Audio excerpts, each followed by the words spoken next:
komik dibedakin terus gitu. Ini Islamnya ada bener kalau udah bicara gambar, kira-kira. Kalau Islamnya masih bilang nggak berani bicara gambar itu sudah bahaya kira-kira. Kita beragama dengan patokan yang sangat beku dan tidak imajinatif gitu. Padahal agama itu bahkan Quran kan sangat imajinatif itu dalam menuliskan surga dan neraka menurut saya. Nah itu menurut saya komik Tera adalah komik yang kami susun dengan cara kami ingin melihat gambaran tentang problem pendidikan. Mengapa saya memilih komik? Pertama karena saya sudah ngerti mengkritik dengan teks gitu. Orang miskin dalam sekolah, orang miskin dalam sedih itu selang-seling komiknya gitu. Nah, saya merasa bahwa problem pendidikan itu tidak bisa hanya diekspresikan melalui teks dan analisis gitu. Karena sudah terlalu banyak pakar-pakar pendidikan menjelaskan tentang masalah-masalah pendidikan, baik melalui artikel, opini, tulisan ilmiah, jurnal, itu nyaris kita padat oleh kritik-kritik yang mengandung unsur-unsur itu. Lalu yang kedua, menurut saya memang saya ingin agar peserta didik mengetahui tentang apa yang dia jalani. Komik ini ditulis di saya dan buat kira-kira 10 tahun yang lalu. Judulnya Menolak Pengumuman dari Sekolah Murah. Itu sepele alasannya itu, karena saya sekolah SD yang mahal dan kemudian dia pada saat lebaran begini ada tradisi di SD dia itu bersedekah dengan SD yang miskin. SD miskin itu betul SD sebelahnya. Jadi ini SD anak orang kaya, ini SD orang miskin gitu. Dan anak-anak saya itu selalu kalau menjelang lebaran ini bersedekah ke SD sebelahnya. Itu selalu saja dikatakan kok beda ya dengan kita ya, jadi penampilannya segala macam itu selalu aneh gitu.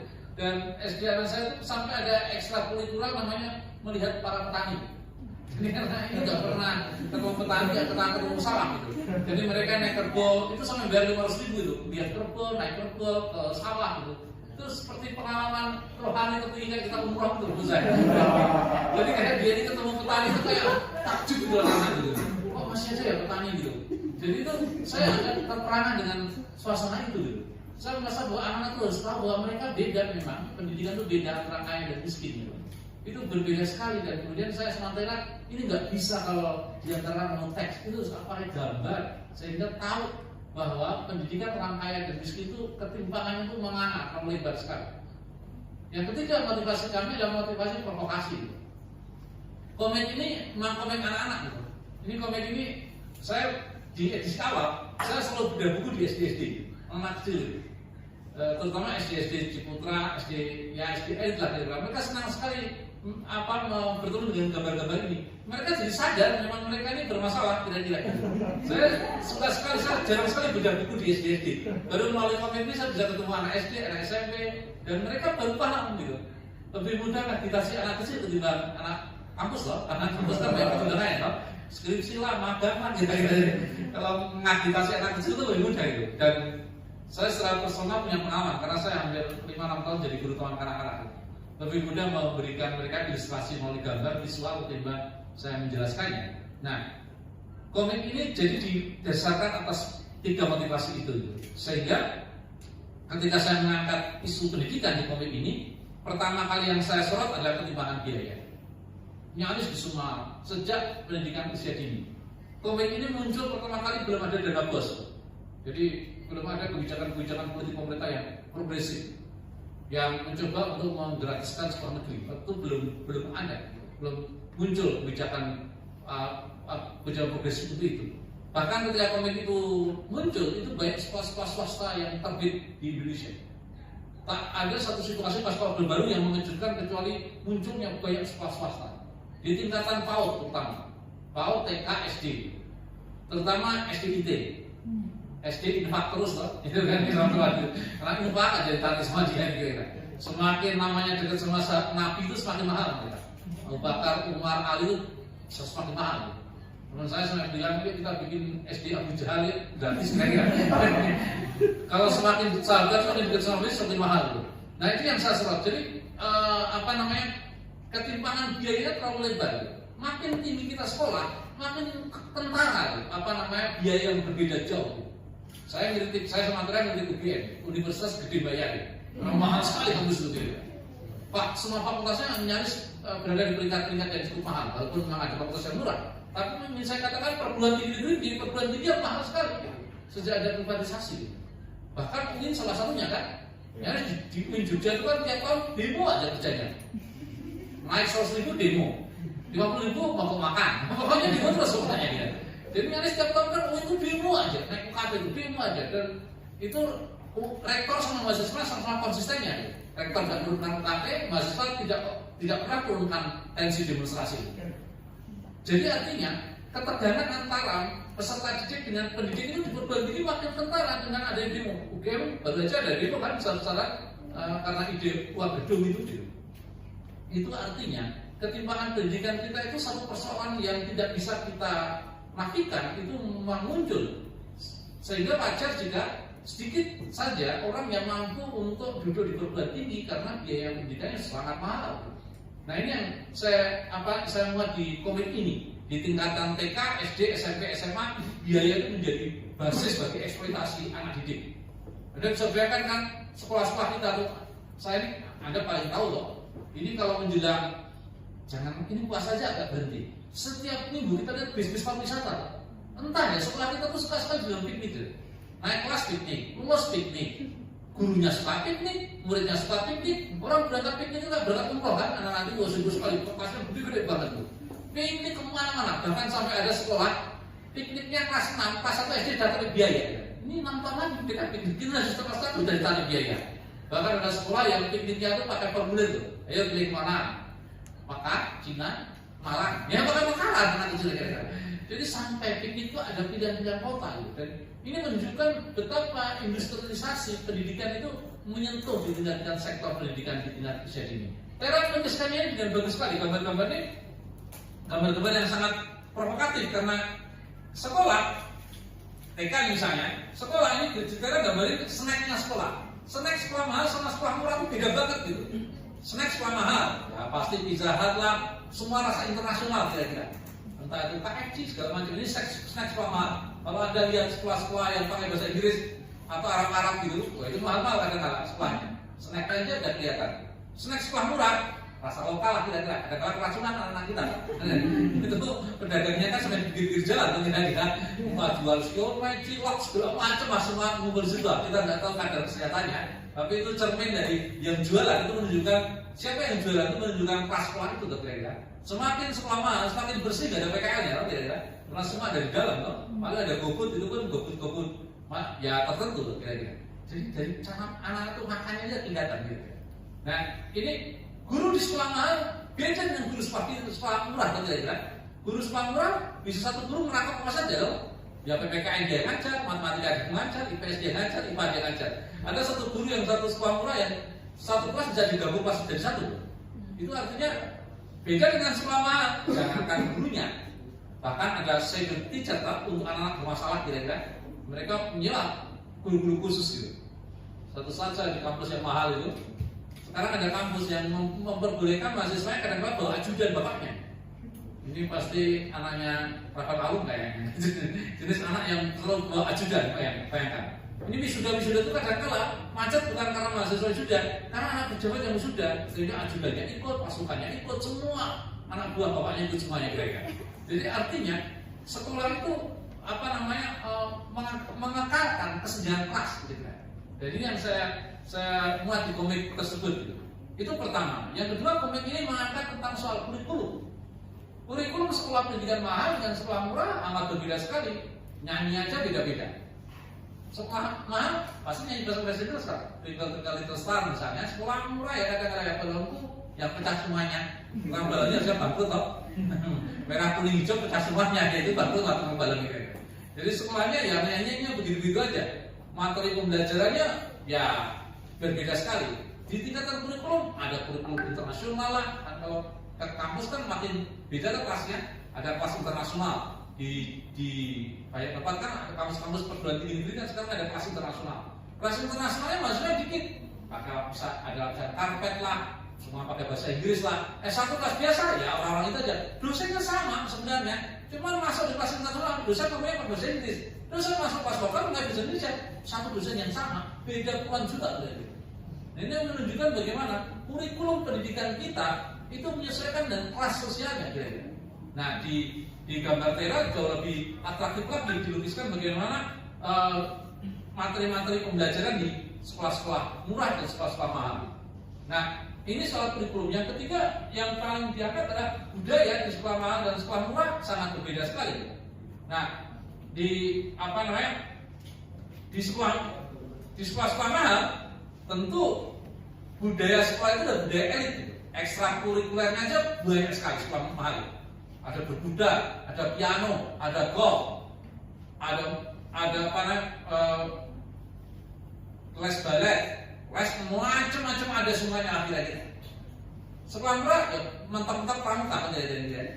Dan itu kan paling main bowling, main sepak bola kira-kira.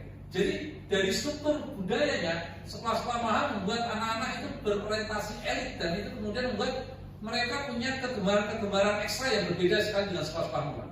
Nah, kondisi ketimpangan itulah yang kami angkat di buku ini, buku di awal, namanya juga Pengumuman Cerdas Sekolah Murah. Jadi separuh komik ini adalah separuh buku awal yang sudah Pengumuman Cerdas Sekolah Murah dan siapa bilang ini memberikan tambahan khususnya untuk dunia kampus. Ada 90 gambar tentang dunia kampus. Nah, yang ingin aku ditegaskan oleh kita berdua adalah kalau pendidikan itu mengakalkan kesenjangan, maka konsekuensi di masa depan amat berbahaya. Karena anak-anak yang berada di sekolah murah tentu akan kesulitan untuk mengakses pendidikan tinggi yang mahal yang sekarang ini dihuni oleh kelas-kelas elit kira-kira. Nah, konsekuensinya apa? Konsekuensi yang paling berbahaya adalah terjadi proses pengelompokan kelas sosial. Anda lihat kan, sekarang kuliah aja dari fakultasnya sudah ketahuan kan berapa duit yang dia miliki kira-kira. Oh, filsafat, dan tahu lah kita siapa yang orang ini. Karena filsafat itu kan modalnya hanya lilin dan buku, kira-kira berpikir semuanya. Kalau kedokteran, teknik, ilmu komputer segala macam itu jelas kita tahu kelasnya. Nah ini artinya dari fakultasnya aja kita bisa merujuk siapa yang menghuni di kelas sosial itu. Konsekuensinya kemudian terjadi polarisasi kelas sosial yang itu membuat semakin rumit ketika fakultas-fakultas itu berdiri sendiri-sendiri. Bahkan di kampus UGM itu ada pemilihan antara fakultas-fakultas teknik dengan fakultas ilmu sosial. Berlomba di tingkat gedung. Kalau gedungnya suka mahal, wah gedungnya makin megah. Sekarang kan kampus itu pamer gedung kira-kira. Bukan pamer pembelajaran loh. Di foto-foto iklan kampus itu kan isinya gedung semuanya. Kalau iklan gedung, iklan mahasiswa tersenyum di gedung yang bagus. Itu kan nggak ada di komik Tera digambarkan sekali loh. Yang namanya baligo-baligo kampus kita itu makin lama tidak masuk akal. Mahasiswa baca buku, pegang laptop sambil tersenyum. Adegan itu tidak ada kecuali di baligo itu. Di kampus jarang sekali kita melihat mahasiswa tersenyum baca buku, pegang laptop itu. Apalagi di taman dengan suasana gembira. Itu kan cuma bisa-bisanya baligo itu kira-kira. Dan itu menunjukkan apa yang saya katakan, budaya komersialisasi terjadi di sekolah. Kampus dan sekolah saling mempercantik gedung-gedungnya. Wah, saya kemarin ke kampus UIN di Jogja, wah gedungnya sudah lantai 5 sudah pakai lift aja. Makanya fakultas ekonomi bisnis itu lebih megah ketimbang syariah, usuluddin. Wah, apalagi usuluddin kan, apalagi tafsir hadis Quran.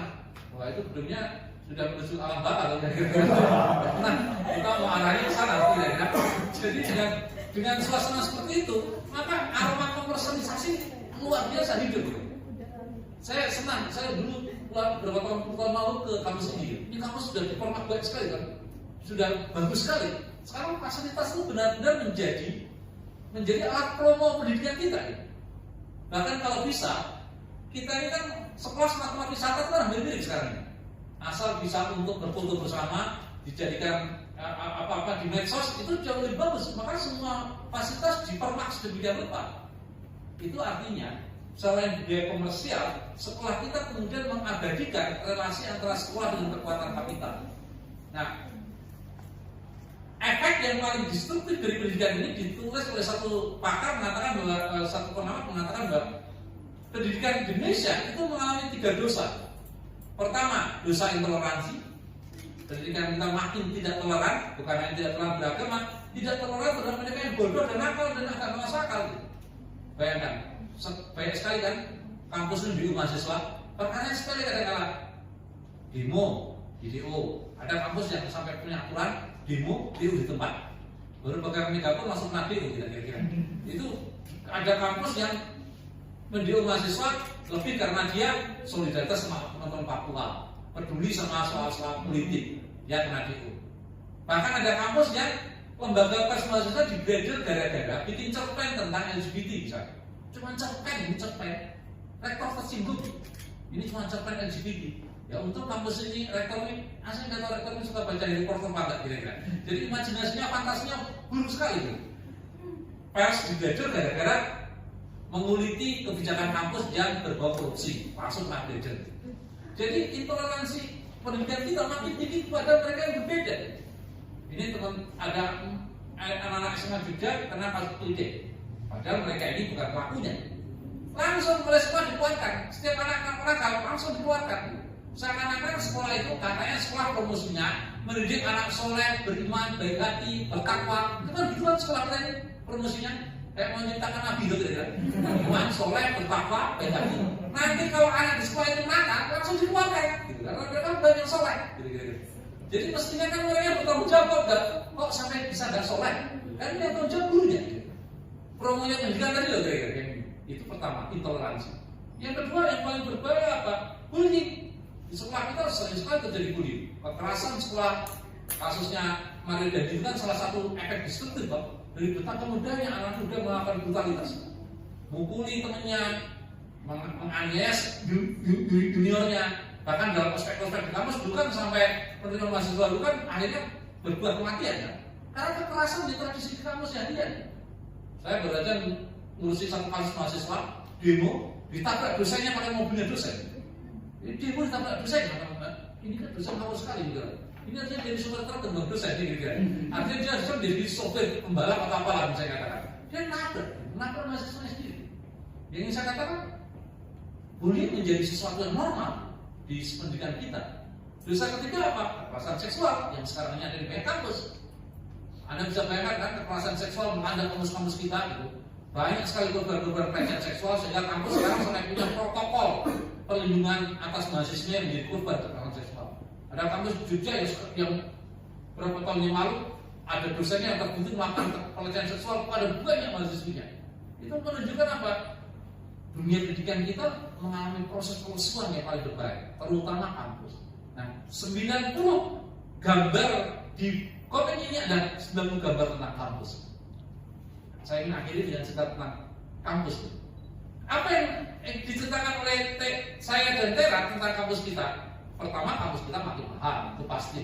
Privatisasi, liberalisasi, kapitalisasi, membuat kampus itu kemudian meletakkan mahasiswa itu bukan sebagai calon sarjana tapi calon pekerja dan karyawan. Itulah MBKM kan. Kalian suruh magang cepat-cepat loh kira-kira. Kuliah suruh cepat. Baru masuk aja sekarang suruh cepat kuliahnya. Baru masuk terus sambutan rektor selalu mengatakan kan, anak-anak kalau bisa kuliah itu cepat. Kalau bisa 3 tahun, 3 tahun. Kalau bisa 3,5 tahun. Kalau bisa 1 kali 24 jam masuk langsung wisuda kan. Ya artinya baru masuk itu suruh cepat kita keluar, baru aja kita masuk kuliah gitu. Mestinya baru masuk itu disambut, terima kasih kalian suka kampus di sini gitu. Tanpa suruh selesai kuliah gitu. Ya ini artinya apa? Artinya ada proses di mana pendidikan tinggi makin industrial. Itu perubahan yang relasi dosen dan mahasiswa. Pada masa saya kuliah itu tahun 90-an. Kuliah masih murah-murahnya. Saya kuliah di Universitas Insya Allah Islam UI gitu. Wah itu kuliah itu paling menyenangkan sekali di situ. Saya ini dulu kalau minta keringanan SPP cukup ketemu dengan Pak Rektor saya yang kebetulan Pak Rektor itu bapaknya Rektor UGM sekarang itu luar biasa prof dari dalam baik hati orang. Jadi kalau beliau itu bisa ditemui di sela-sela waktu. Sekarang kan Rektor bisa ditemui loh. Rektor itu ketemu pada saat penerimaan mahasiswa baru dan waktu wisuda. Di tengah-tengah itu nggak tahu dia tinggal di mana. Sulit sekali kita tahu. Rektor kami dulu itu selalu sholat jamaah di masjid. Kalau kami saya ini punya kesulitan biaya, cukup ikut jamaah di Pak Rektor itu. Pak Rektor selalu tahu karena nggak pernah ikut jamaah, itu jamaah. Itu mesti punya masalah gitu kan. Terus setelah assalamualaikum pasti dia tanya, ayo punya masalah apa?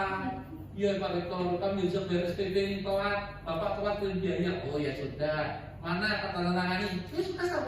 Tolong ini dibantu karena tidak bisa membayar uang kuliah dibantu ya, tenang rektor, beres urusan gitu.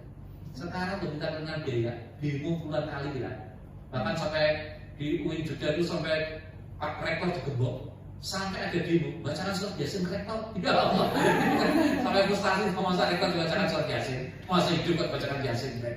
Itu artinya betapa buruknya relasi antara mahasiswa dengan kampus. Bahkan ada kecurigaan, ada prasangka. Nah, di Connect ini digambarkan sedemikian banyak tentang bagaimana dosen yang susah ditemui, rektor yang sulit ditemui, dosen yang datang kadang-kala membatalkan jadwal kuliah, datang yang kadang-kala kasih jadwal kuliah mendadak, gitu. Nyaris di sini diekspresikan. Yang kedua apa? Kalau logika kuliah adalah logika modal, maka mahasiswa sulit ikut gerakan. Nah, itulah digambarkan kehidupan mahasiswa sekarang dari dulu yang berbeda dari sekarang. Kalau di tempo dulu, mahasiswa itu ya kendaraannya ala kadarnya. Katakanlah saya dulu kuliah pakai sepeda. Sekarang, wah kendaraan mahasiswa macam-macam kan, motor, motor. Ruang yang rumit bagi kampus adalah ruang parkir sekarang. Kita lebih susah nyari ruang parkir ketimbang ruang diskusi. Ruang diskusi bagus-bagus seperti ini sepi sekali kan, ruang parkir, masya Allah penuh semua kan. Kita kampus sekarang pusing nyari ruang parkir ketimbang nyari ruang kuliahnya gitu ya. Bahkan ada kampus yang mengatur parkir namanya. Bahkan ada kampus parkirnya kayak mall kan, kayak karcis, balikin karcis. Bahkan ada kampus sampai bikin spanduk kayak di serantas gitu. Jangan lupa bawa SIM STNK. Harus cuma ada pengumuman hilang kendaraan bukan tanggung jawab kami. Apa di kampus? Masa kayak orang mall yang dipikirkan adalah parkiran sekarang. Itu artinya juga mahasiswa dulu penampilannya bisa beda-beda. Pada masa saya penampilan kayak Mas Dara biasa, pakai rambut gondrong. Mahasiswa zaman dulu tuh ngikuti apa idolanya. Kalau idolanya Karma, rambutnya panjang. Wah, bukunya yang dibuat tebal, tes kapital. Setiap dia ngomong selalu mengatur Karma, karena Karma. Menurut pendapat Karma. Kata Karma, wah mantap sekali walaupun bukan kata-kata dia. Jadi rasa percaya dirinya itu terwujud dari apa yang dia katakan. Jadi rujukan teorinya keren lah kira-kira. Yang ketiga, mahasiswa tempo dulu selain penampilannya ala kadarnya, yang penting apa? Ya jangan kuliah, kuliah itu kan dulu enggak seharusnya kayak sekarang gitu kan. Ruang kuliah sepi sekali, ruang kuliah sepi kan ruang ramai sekali. Saya masih ingat saya itu dulu asistennya Pak Mahfud MD, cuma jadi asisten pendirinya. Itu kadang-kadang pas rajin kuliah, Pak Mahfud manggil saya, kamu tuh rajin sekali kuliah, belajar kerja lo di luar ya, coba ya. Gue ikut demo kayak gitu. Dulu almarhum Pak Arjo Al-Pastor bahkan sampai kalau masuk kuliah tanya dulu, siapa yang tadi demo? Karena ada demo. Kalau kita angkat tangan, oh bagus, nggak usah kuliah, nggak apa-apa, kerjaan keluarga nggak apa-apa. Mantap sekali kan? Ya, demo ada masih sekali demo kira-kira. Kayak dosen itu patut ain lah demo kira-kira. Kalau sekarang kan haram bukan cuma mengangkat, bukan patut ya kan? Jadi sudah sekarang nggak bisa gitu lagi. Nah, akibatnya apa? Budaya mahasiswa tempo sekarang karena kuliah pendek, makin mahal, maka yang penting kuliah itu penampilan hari ini. Wah, isinya ini sampai sekarang bikin sesuatu yang lucu-lucu gitu. Jadwal hidup mahasiswa. Pagi hari mahasiswa bangun telat, maklum acara banyak, buka HP, cek komen, foto-foto, nah, posting. Nanti kalau siang hari HP lagi, foto-foto, baca HP, aku bisa kuliah, datang kampus, baca chat, medsos, nge-game, pinjam catatan, pinjam aset, nonton film, pacaran dalam kurung kalau punya. Sore hari juga begitu, cek HP lagi, baterai habis lambat. Malam hari gitu, cek HP lagi gitu, nongkrong di kafe, ngobrol-ngobrol, begitu lah. Putaran hidupnya begitu saja ya.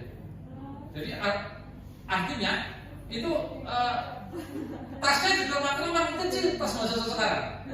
Isinya tas kecil isi ya laptop lah minimal, kadang-kadang kosmetik kartu ATM makin kecil tas sekarang gitu. Jadi kalau saya dulu pergi ke Mesir dan beberapa tempat di Iran itu tugas apa? Itu kalau mahasiswa pakai tas kecil berarti dia salah masuk. Di Iran itu namanya orang masuk kuliah itu kayak orang umroh gitu. Tasnya koper terusnya bungkus semua ya. Tapi jadi wajar kalau sekolah itu pakai tas koper tuh.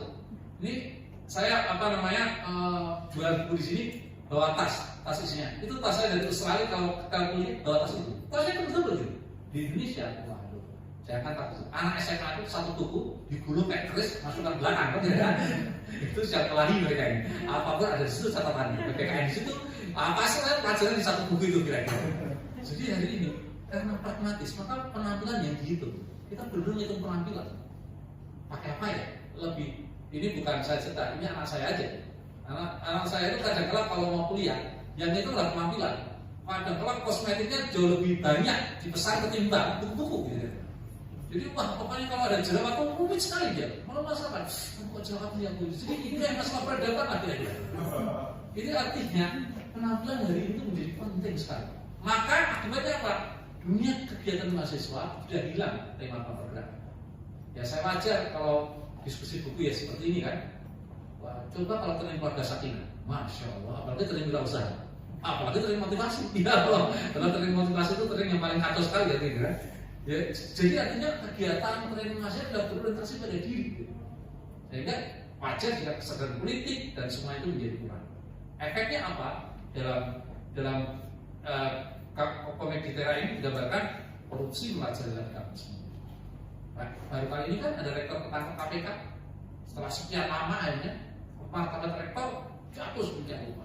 Belum lagi terjadi namanya praktek joki di tangan pada mereka-mereka yang mencapai gelar guru besar. Artinya kampus mengalami proses kriminalisasi yang serius. Yang kedua apa? Ya kampus menjadi sangat pro-modal. Sama sekali perusahaan itu sebuah kampus, bahkan tidak main-main. Kadang-kadang perusahaan itu sudah menyumbang gedung kampus dinamakan nama perusahaan. Di gambar Tera banyak sekali. Ada gedung namanya merek permen, ada gedung namanya merek penyumbang kan, bisa produk kacang, bisa produk permen. Lama-lama kita masuk kampus, tidak ada bedanya dan kita masuk Indomaret atau tidak. Ya kan semuanya produk semuanya kira-kira. Ada ini permen, bukan kacang, merek minyak dan segala macam. Di gambar Tera setelah atau gambar gedung-gedung yang merek itu kira-kira. Nah, bagaimana kita sebut kampus kalau demikian? Yang terakhir kalinya, maka wajar jika kampus kemudian berorientasi politik. Yang datang ke kampus isinya para pejabat semuanya kan? Entah itu Pak Erick Thohir, entah itu Pak wah macam-macam kan? Banyak orang yang datang ke sini, para pejabat politik, ketua partai politik datang ke sini dan diberi gelar oleh kampus, doktor, honoris causa. Ada politisi yang gelarnya sampai 15. Itu kalau acaranya MC membacakan hadiah, acara nggak akan mulai. 15 dia punya gelar doktor honoris causa. Dan kampus kita begitu gampang, murah sekali memberikan gelar bagi para politisi kita. Nah itulah yang kemudian membuat kami beri judul komik ini, siapa bilang pendidikan itu murah dan berguna. Makasih, Assalamualaikum warahmatullahi wabarakatuh.